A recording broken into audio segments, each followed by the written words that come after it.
নমস্কার। আগামীকাল পার্শ্ব শিক্ষক ঐক্য মঞ্চর তরফ থেকে কলকাতায় তাদের দাবি দেওয়ার ভিত্তিতে যে আন্দোলনের ডাক দেওয়া হয়েছে সেই আন্দোলনকে পূর্ণ সমর্থন জানিয়ে আমি নদিয়া জেলা কমিটি এসটি এর পক্ষ থেকে, অর্থাৎ মাধ্যমিক শিক্ষক ও শিক্ষাকর্মী সমিতির পক্ষ থেকে দুটো চারটে কথা বলতে চাই। প্রথম কথাটা হলো যে একজন পার্শ্ব শিক্ষক বা পার্শ্ব শিক্ষিকা তিনি কিন্তু একজন সহশিক্ষক বা সহশিক্ষিকার মতোই স্কুলে 10টা 40 থেকে 4:30 পর্যন্ত উপস্থিত থাকেন এবং স্কুলের যা প্রতিনিয়ত কর্তব্য, সারা বছরের যা কর্তব্য, তার মধ্যে রয়েছে ক্লাস নেওয়া, প্রশ্ন করা, খাতা দেখা ইত্যাদি সব কিছু। তার সঙ্গেও তারা অতিরিক্ত একটি দায়িত্ব পালন করেন। যেহেতু তারা সর্বশিক্ষা মিশন থেকে প্রথম এসেছিলেন, তাদের ওপর দায়িত্ব রয়েছে যে স্কুলে যাতে ড্রপ আউট না হয় সেই জন্য পার্শ্ব শিক্ষকদের স্টুডেন্টদের বাড়ি বাড়ি গিয়ে খোঁজ করা এবং তাদের সম্পর্কে তথ্য সংগ্রহ করা, যাতে ড্রপ আউট কমে সেই ব্যবস্থা করা, এটা তাদের ওপর তাদের রিপোর্ট তৈরি করা ইত্যাদি দায়িত্ব তারা পালন করেন, যথাযথভাবেই করেন। সপ্তাহে 6 দিনের মধ্যে 5 দিন তারা বিদ্যালয়ে যান। একদিন এই তথ্য সংগ্রহ এবং ড্রপ আউট কমাবার লক্ষ্যে তাদের যে কাজকর্ম অর্পিত রয়েছে তাদের ওপর, সেই কাজকর্ম তারা করেন। অতএব তাদের ভূমিকা স্কুল চালাবার ক্ষেত্রে, একটি শিক্ষা প্রতিষ্ঠানের ক্ষেত্রে একজন পার্শ্ব শিক্ষিকা বা পার্শ্ব শিক্ষকের ভূমিকা কোনো অংশে একজন শিক্ষক বা শিক্ষিকার থেকে কম নয়।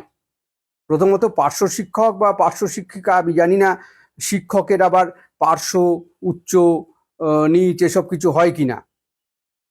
নামটা দেওয়া হয়েছে পার্শ্ব শিক্ষক, কিন্তু তাদের ভূমিকা একজন অ্যাসিস্ট্যান্ট টিচারের মতোই সম্পূর্ণভাবে, এবং তাদের ছাড়া কোনো বিদ্যালয় সঠিকভাবে চলবে না।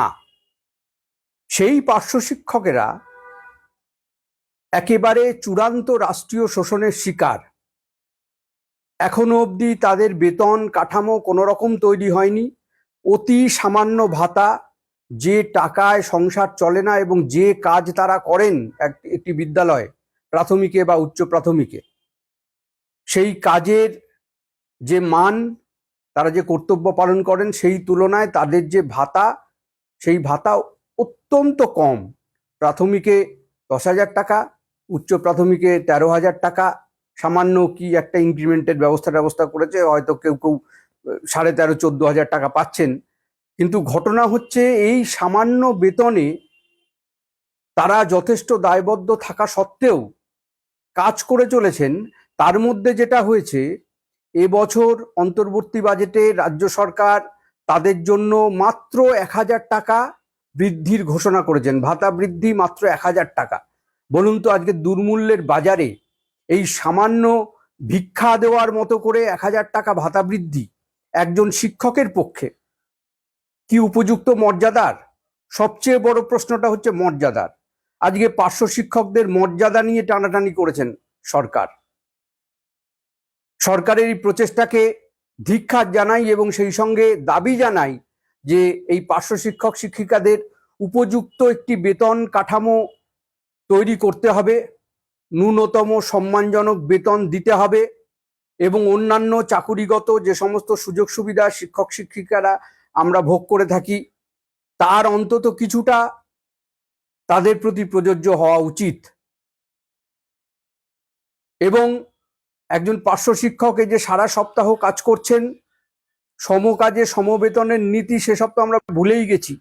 সমান কাজ করছেন অথচ বেতন পাচ্ছেন অতি সামান্য, অতিরিক্ত সামান্য। এই জিনিস মেনে নেওয়া যায় না। তাই আগামীকাল থেকে পার্শ্ব শিক্ষকরা যে আন্দোলনের ডাক দিয়েছেন, পার্শ্ব শিক্ষক ঐক্য মঞ্চের তরফ থেকে যে আন্দোলনের ডাক দেওয়া হয়েছে, সার্বিকভাবে মাধ্যমিক শিক্ষক ও শিক্ষাকর্মী সমিতি রাজ্য স্তরে তাকে তো সমর্থন জানাচ্ছেই। আমিও নদিয়া জেলা মাধ্যমিক শিক্ষক ও শিক্ষাকর্মী সমিতির যে কমিটি, সেই কমিটির তরফ থেকে সভাপতি হিসাবে আমরাও তাদের এই আন্দোলনে অংশগ্রহণ করব, পূর্ণ সহযোগিতা করব, এবং তাদের সমস্ত দাবি পূরণ করা হোক এই আশা সরকারের কাছে আমরা করছি। এবং এই দাবিতে আমরা সরকারের কাছে দরবার করব, আন্দোলন করব। তাদের আন্দোলনের পাশে, পার্শ্ব শিক্ষক ঐক্যমঞ্চের আন্দোলনের পাশে আমরা সর্বতোভাবে আছি। সকলকে ধন্যবাদ, নমস্কার।